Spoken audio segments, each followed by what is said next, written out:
ada yang bilang katanya insya Allah manusia adalah makhluk paling sempurna yang diciptakan oleh Allah Subhanahu Wa Taala. Tapi ada juga pepatah yang bilang tidak ada manusia yang sempurna. Jadi maksudnya itu gimana Pak Ustadz?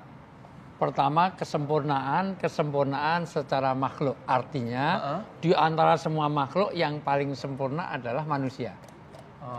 Laqad khalaqnal insana fi ahsani taqwim, surat At-Tin. Sungguh aku ciptakan manusia sebagai makhluk yang paling mulia, paling sempurna, karena semuanya sebab ergonomis.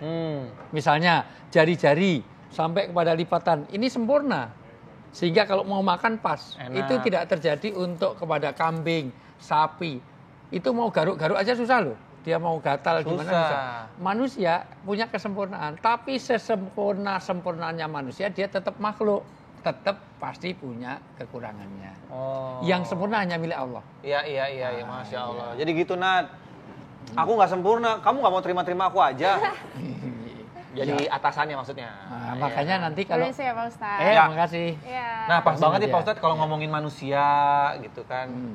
Manusia yang memanusiakan manusia juga sekarang sulit ditemukan loh. Itu yang paling penting. Nah saya udah janjian sama temen, saya nonton dia juga dari YouTube sih. Perbuatan tuh mulia banget. Apa itu? Ya itu memanusiakan manusia itu. Dan itu misi kenabian. Nah, kebetulan saya belum sanggup. Nanti kita ngobrol. Assalamualaikum warahmatullahi wabarakatuh. Assalamualaikum. Sini, silakan sini. Aku pesan cappuccino boleh, satu ya. Cappuccino. Ini loh. Tapi Pak Ustadz, gimana kalau ngobrol di sini aja? Oh ya.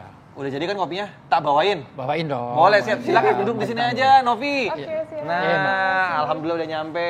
Macet nggak, Novi? Lumayan macet. Alhamdulillah.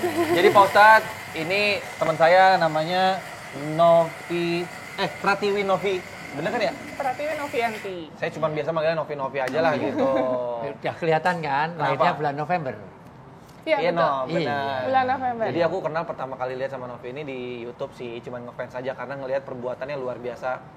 Mungkin amin, alhamdulillah. Saya nggak sanggup sih gitu, saya nggak berani gitu. Dan satu hal yang bikin saya amazed banget sama Novi ini Pak Ustadz, jadi dia ini rela meninggalkan profesi atau zona nyamannya sebagai pramugari. Dan sekarang concernnya berteman atau bahkan mengurus teman-teman yang ODGJ alias orang ODGJ. Iya, orang dengan gangguan jiwa. Gangguan jiwanya ke sono aja. Oh iya. Orang enggak dong. Kan pas orang dengan gangguan jiwa. Bisa aja Pak Ustadz kalau ngomong suka bener. Gini deh, daripada Pak Ustadz bingung atau mungkin pemirsa juga bingung, siapa sih sebenarnya Novi ini? Nah, ini udah ada videonya tentang kamu, aku buatin buat kamu spesial. Oke, siap. Pratiwi Novianti. Ia adalah seorang mantan pramugari di salah satu maskapai penerbangan Indonesia selama 8 tahun. Hebatnya, ia rela pensiun dini dari pekerjaannya demi membantu sesama yang membutuhkan, khususnya orang-orang terlantar seperti orang dengan gangguan jiwa atau ODGJ. Sepak terjang wanita yang biasa dipanggil Novi ini menuai banyak pujian.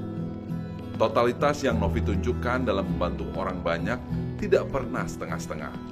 Hal itu ia tunjukkan dengan merawat anak para ODGJ yang sedang dalam proses penyembuhan.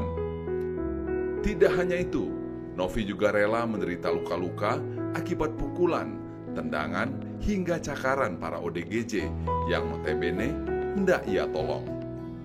Pertanyaannya sekarang, apa yang bisa membuat seorang pramugari seperti Novi banting setir dan memilih untuk mengurusi orang dengan gangguan jiwa?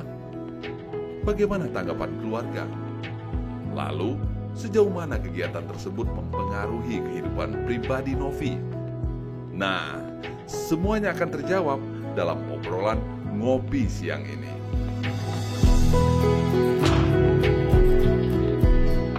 Tuh, Pak Ustadz. Subhanallah, Masya Allah, luar biasa. Itu misi kenabian ya. Misi Nabi utama itu memanusiakan manusia. Oh gitu Pak Ustadz.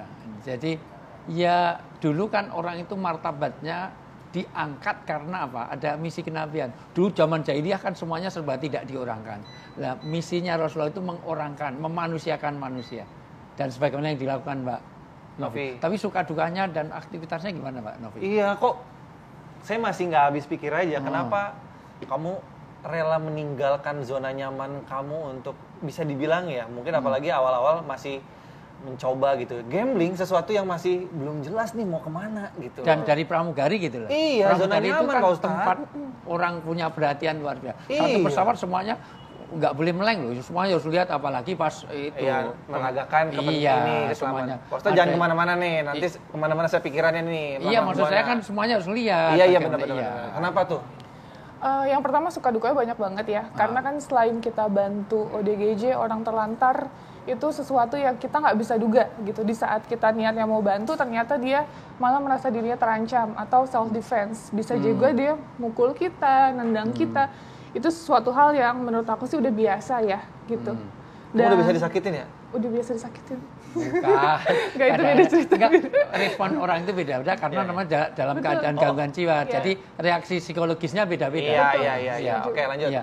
Nah, terus Justru kadang-kadang malah sebaliknya loh, dianggap yang gangguan itu yang itu perspektif ini ya. Jadi nanti kalau dalam psikologis ada etik, ada emik. Etik itu adalah ketika kita memposisikan dia atas nama kita, tetapi belum tentu dia itu punya anggapan sebagaimana yang kita anggap. Itu yang bikin beda kita dengan ODGJ. Jadi justru yang dianggap gila itu Novinya, bisa saja gitu. Iya. Oh, mereka berpikiran Iya. ini gila, atau misalnya kalau lagi ngobrol sama Pak Ustadz ini yang nggak waras Nggak benar nih. gitu. Ya sebenarnya tidak hanya ke situ. Teman-teman yang di jalanan pun juga seperti itu. Ini kita bicara teori ya. Maksud saya gini, belum tentu orang anak-anak yang di jalanan merasa tidak bahagia. Oh kasihan di pinggir jalan. Justru yang kasihan itu yang jadi kru itu harus pakai seragam, jam begini. Menurut mereka justru yang bahagia itu yang anak-anak yang di jalanan. Yang bebas. Ya, Yang itu bebas. persepsi itu. Iya. Tapi bagus Iya. Novi tadi ya. Tapi beneran Nov, Iya. intinya why? Itu tanda tanya besar banget sih. Kenapa memilih jalan itu gitu? Kamu cantik, masih muda, bahkan udah bisa dibilang sukses. Kenapa ditinggalkan? Kenapa memilih jalan ini sih? Panggilan apa itu? Kalau pertama sih aku ngerasa kebahagiaan yang nggak bisa dibayarkan oleh uang. Itu yang pertama.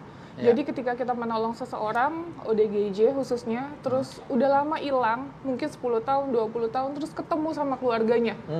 Itu sesuatu yang kadang ngebuat aku, wah hidup aku masih berharga, bisa Priceless lah ngebantu, pokoknya betul, ya. bisa ngebantu orang lain, terus Allah masih mempercayakan saya dengan diberikan kesehatan untuk ngebantu orang-orang sekitar. Coba tapi kita tarik jauh gitu misalnya. Triggernya apa sih tiba-tiba memutuskan, atau awal mulanya berhubungan dengan ODGJ itu apa sih? Waktu itu aku unpaid leave, cuti di luar tanggungan 1 tahun, terus aku unpaid leave. Iya, karena dia cuti di luar tanggungan lah gitu aja lah. Iya. Dia jadi dari pramugari. Iya, masih jadi pramugari waktu itu. Terus karena pandemi ini apa sebelumnya? Pandemi pertama waktu itu. Terus aku datang ke suatu yayasan, namanya Yayasan Mentari Hati di Tasik, itu khusus ODGJ dan orang terlantar. Niatnya apa tuh pertama kali ke sana? Pertama aku lihat konten kreator yang bergerak di bidang sosial juga, termasuk ODGJ. Oh, awalnya ngelihat itu Betul. dulu. Terus akhirnya ngebuat aku ngerasa, oh iya ya ODGJ ini benar, ODGJ itu orang yang benar-benar sebenarnya butuh bantuan kita. Betul. Karena itu bukan pilihan ya Pak. Iya. Itu waktu itu baru nyoba, belum passion dong? Belum. Nah, sampai akhirnya saya datang ke yayasan tersebut, ketemu langsung dengan saudara-saudara kita di sana, dan akhirnya saya dipercaya sama pemilik yayasan untuk ayo kita cari di jalan, kita bawa ke yayasan sini. Aku waktu itu naik mobil losbak cari ODGJ. Dan akhirnya ngebuat aku, wah ini kok seneng banget, rasanya nggak bisa diungkapin, tapi aku seneng lakuin itu. Nih Pak Ustadz gimana, ini kayak panggilan dari Allah nih menurut saya nih Pak Ustadz. Iya, saya bisa merasakan karena saya juga pernah ngalami. Jadi bagaimana jadi ODGJ? Sorry, aduh. Maaf Pak Ustadz, yang saya maaf, bisa cari host lain nggak ya? sorry. Pengennya satu, betul, dia bukan pilihan. Pilihannya dia dulu pengennya nggak seperti itu, pengennya jadi host. Pengennya punya istri yang dokter, pengennya gitu semuanya. Tapi kan tidak semua punya peluang. Satu. Kedua, saya sendiri pernah menampung kayak rumah singgah. Tetapi tidak mudah. Betul. Dari sekian banyak itu yang lari ke jalan lagi, balik ke jalan lagi juga banyak. Di pesantren saya. Nah, itu artinya ada satu hal yang saya pikir itu harus kita perhatikan, bahwa ini ya justru itu pembelajaran bagi kita, dan mempelajari orang itu tidak mudah itu. Karena menyampaikan maksud kita aja tidak mudah ya, Naf ya. Betul. Ya, mungkin kita maksud kita baik, belum tentu direspon baik oleh mereka. Betul. Dan juga Yang penting niat. Ya. Waladina jahadu fina lanahdiyanahum subulana. Di dalam Al-Quran, orang-orang yang punya kesungguhan untuk niat baik, ada jalan. Ada jalannya. Ya, ada jalan. Nah, jadi, iya. Terima kasih. Makasih, Nat. ya, insyaallah. Enaknya di sini loh. Sudah ngobrol, dapat kopi, dapat ilmu, dan kita banyak belajar dari Mbak Novi nanti. Karena ngopi, Saling belajar, Pak Ustadz. Ngobrol perihal iman.